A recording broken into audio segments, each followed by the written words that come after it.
In this video, I'm going to be telling you the thing that you have to have before you begin a hero's journey. And it's not a magical sword or an amulet or some cloak of power.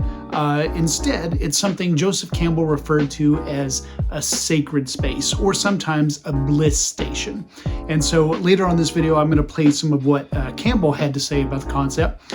But first, I'm going to tell you why I think it's so necessary to embarking on a hero's journey. There's a step in the hero's journey referred to as the belly of the whale. And in this step, the hero looks around and notices, I'm not in Kansas anymore. This is a whole new world. I'm in a different place than I'm used to being in.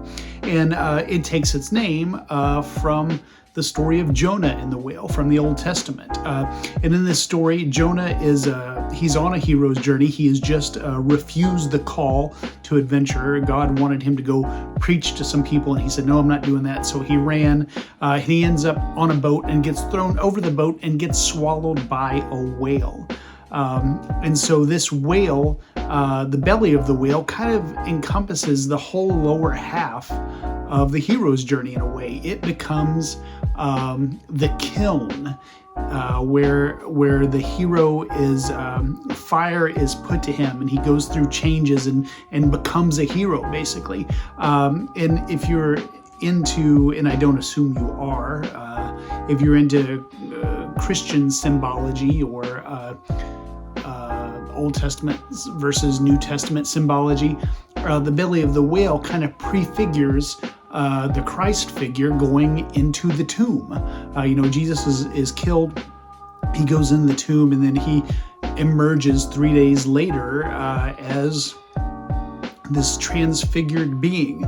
And so the belly of the whale kind of prefigures that, because Jonah gets swallowed, then he gets spit out. And when he's spit out, he's been bleached by this whale's stomach juices and acids. So he's white, he's ghostly. He seems to have become something else. And so what does all of this have to do with the sacred space? Well, the sacred space is kind of the belly of the whale. It's kind of the tomb that you go into so that the work of the hero's journey can happen in you. It's a place where you set aside time every day to kind of go and follow your bliss and do the deep internal work of bringing out unconscious contents and marrying them to conscious contents. And so Campbell recommends doing this in a sacred space, or setting a space aside for this, because you need a place where you can kind of, in his words, bring forward what's inside of you.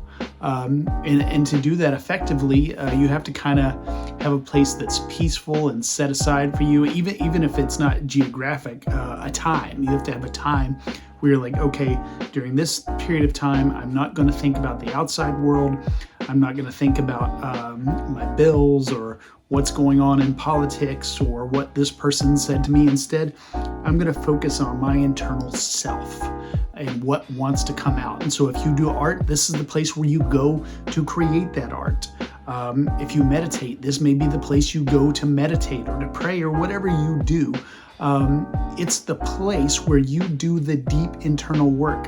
And the hero's journey is all about deep internal work. It's a metaphor for deep internal work. It's not an actual journey in the physical world, although it may entail that sometimes, but it's not a specific journey to a place, to a new geography. Instead, it's internal work. And so the sacred, your sacred space, your bliss station, is where you go to do the internal work of being you, of bringing out what wants to come out of you. Okay, let's hear what Professor Campbell had to say. And as a bonus, I'm going to kind of show you around my sacred space.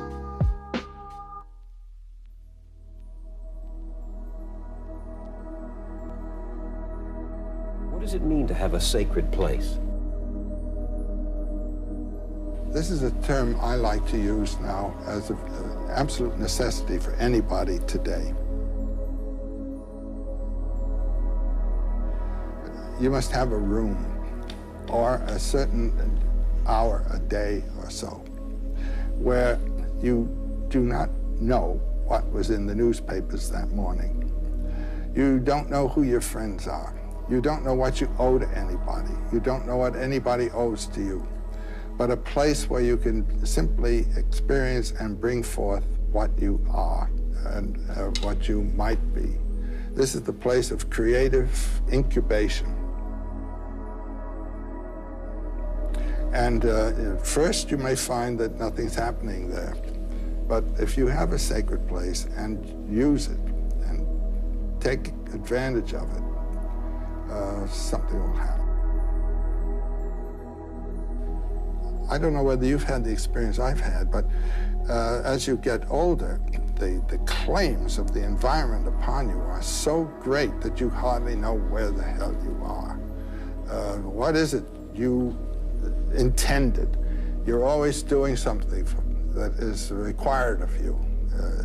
This minute, that minute, another minute. Where is your bliss station, you know?